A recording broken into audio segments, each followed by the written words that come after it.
だからこそ、彼ら宗教人は、その布教の方便として、宇宙に万物を作った創造神がいて、それは全知全能の神である。そして、この地上のすべてのものの運命は、この全知全能の神が自分の思うがままに操り、人類の大破滅戦争まで神の意によってなされるなどと、とんでもない妄語をもっともらしく言いふらすのである。これらすべての妄言、名説は、人間の本質やその使命を誤らせること、甚だしいものであり、今日の宗教人がいかに心霊と縁が遠い存在であるか、つまり、超高度理性を持つ心霊との意識交流が全くできない、霊力、理性意識力の低い人々であることを、自ら白状しているようなものである。すべての心霊は、活動神となって人間界と宇宙界を主な舞台として活動し、その余った神軍の力は、人間以外の全生物まで成長操作の活動をするのである。そもそも心霊の世界とはどのようなものであろうか。それはまた、どのような組織で全体が活動しているのであろうか。西洋にも東洋にも、また日本は日本だけのいろいろな神話がある。しかし、それらのほとんどが文学作品めいて真実の深海物語ではない。むしろ、それらの全部が人間の創造と伝説によって創作されたものであり、その目的は宗教を広く大衆に教え広めることであり、人の世の歩みを示すものとして作られた。だから、これらの深海物語は一つの教訓として意義深い点はあるが、真実の深海は何一つとして明らかに説明されていない。それゆえに、東洋では仏教、西洋ではキリスト教、日本では神道さえも、その教えに深海物語らしいものはあるが、現代人の解釈は様々で、霊界については白紙同然で、何も知らないのである。だからこそ、彼ら宗教人は、その布教の方便として、宇宙に万物を作った創造神がいて、それは全知全能の神である。そして、この地上のすべてのものの運命は、この全知全能の神が自分の思うがままに操り、人類の大破滅戦争まで神の意によってなされるなどと、とんでもない妄語をもっともらしく言いふらすのである。これらすべての妄言、名説は、人間の本質やその使命を誤らせること、甚だしいものであり、今日の宗教人がいかに心霊と縁が遠い存在であるか、つまり、超高度理性を持つ心霊との意識交流が全くできない、霊力、理性意識力の低い人々であることを、自ら白状しているようなものである。もっとも彼らの真面目な宗教布教の努力はある程度、認めなければならない。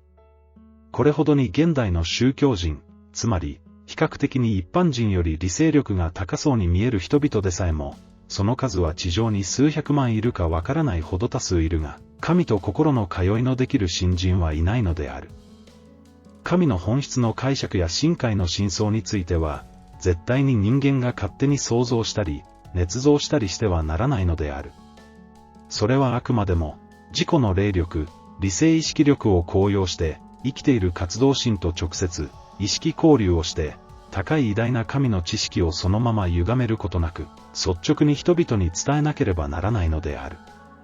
これが信心の使命であり、それはまた、宗教人にとっては最大最高の使命であり、義務なのである。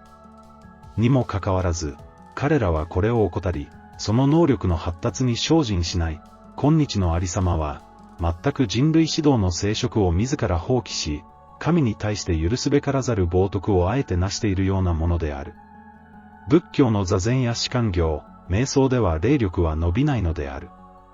この意味において、私、神霊は、今日の宗教人に対して特に反省と奮起を促すものである。もちろん、このことは一般人に対しても同様である。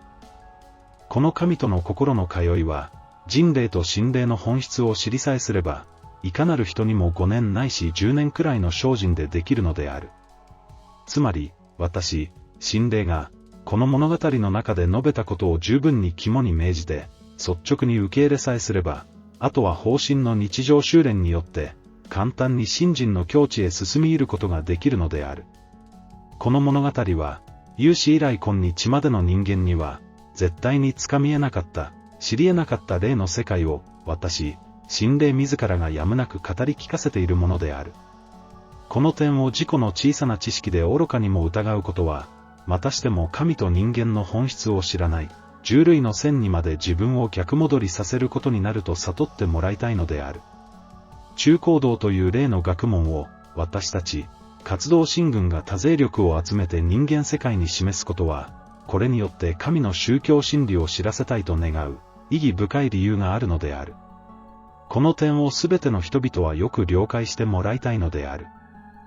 余談ではあるが、この地球上で、最高理性意識力を持った人類が完成したのは5万年前であり、現在のチベットの北辺、ウラル島南端からパミール高原の東北、ゴビ砂漠の一帯である。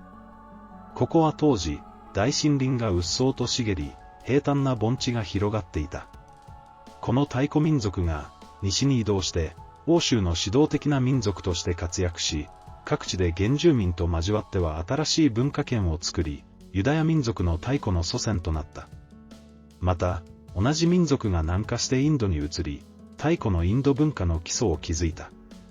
その一部は、東にも移動して、中国に大陸文化を創造した。これに対して、我が国は約4万8000年前、出雲地帯に優勢民族が自然に生まれて完成した。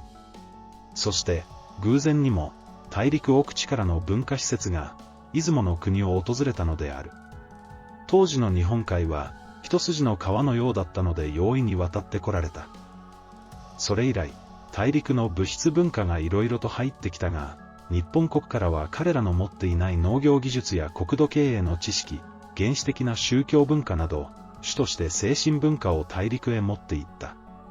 双方の民族は、お互いの欠けたものを補っては歓喜し、精神的に完全に握手して、後世の人類繁栄の道を開いた。これが最初に起こった人類文化の創始の真相であり、私の生存時代に私自身が体験した事実である。その後は、相当遅れて地球全体に点々と優勢民族が完成していった。大切なのは、世界人類の祖先は、ロシアも西洋も東洋も、そして日本もすべて一体となって、国境のない地上で、その理性力の赴くままに全力を挙げて、後世の人類の繁栄と幸福のため、偉大な活動を続けた点である。